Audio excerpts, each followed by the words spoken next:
ಒಂದು ಕಾಲದಲ್ಲಿ ಒಬ್ಬ ರೈತನು ಅತಿ ದುರ್ಬಲವಾದ ಬಂಬೂ ಸಸಿಯನ್ನು ನೆಡ್ತಾನೆ. ದಿನವೂ ಅದಕ್ಕೆ ನೀರು ಹಾಕ್ತಾ ಆರೈಕೆ ಮಾಡ್ತಾ ಇರ್ತಾನೆ. ಒಂದು ವರ್ಷ ಕಳೆಯುತ್ತೆ, ಆದರೆ ಯಾವುದೇ ಬದಲಾವಣೆ ಆಗೋದಿಲ್ಲ. ಹೀಗೆ 3 ವರ್ಷ 4 ವರ್ಷಗಳು ಹೋದರೂ ಇನ್ನೂ ಏನೂ ಬೆಳವಣಿಗೆ ಆಗೋದಿಲ್ಲ.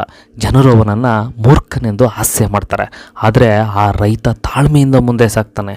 5 ವರ್ಷಗಳಾದ ನಂತರ ಒಂದು ಅದ್ಭುತ ಬದಲಾವಣೆ ಆಗುತ್ತೆ. ಕೆಲವೇ ವಾರಗಳಲ್ಲಿ ಬಂಬೂ ಸಸಿ 90 ಅಡಿಗಳಷ್ಟು ಬೆಳೆಯುತ್ತೆ. ಈ 5 ವರ್ಷಗಳ ಕಾಲ ಬಂಬು ತನ್ನ ಬಲವಾದ ಬೇರುಗಳನ್ನು ನೆಲದೊಳಗೆ ಮೂಡಿಸ್ತಾ ಇತ್ತು. ಅದು ಬಲವಾಗಿ ಬೆಳೆದುಕೊಳ್ಳಲು ಅಸ್ತಿತ್ವವನ್ನು ಸೃಷ್ಟಿಸಿಕೊಳ್ತಿತ್ತು. ಇವೆಲ್ಲ ಕಾರ್ಯ ಮುಗಿದ ಮೇಲೆ ನಂತರದ ದಿನಗಳಲ್ಲಿ ಬಲವಾಗಿ ಬೆಳೆಯಲು ಶುರು ಮಾಡಿ ದಟ್ಟವಾಗಿ ಬೆಳೀತು. ಸೊ ಇದರಿಂದ ತಿಳಿಯುವಂತಹ ಪ್ರಮುಖ ಅಂಶ ಏನಪ್ಪ ಅಂದರೆ, ಯಶಸ್ಸು ಅನ್ನೋದು ತಕ್ಷಣ ಆಗುವಂಥದ್ದಲ್ಲ. ತಾಳ್ಮೆಯಿಂದ ಸ್ಥಿರತೆಯಿಂದ ನಮ್ಮ ಕೆಲಸವನ್ನು ಮುಂದುವರಿಸಬೇಕು.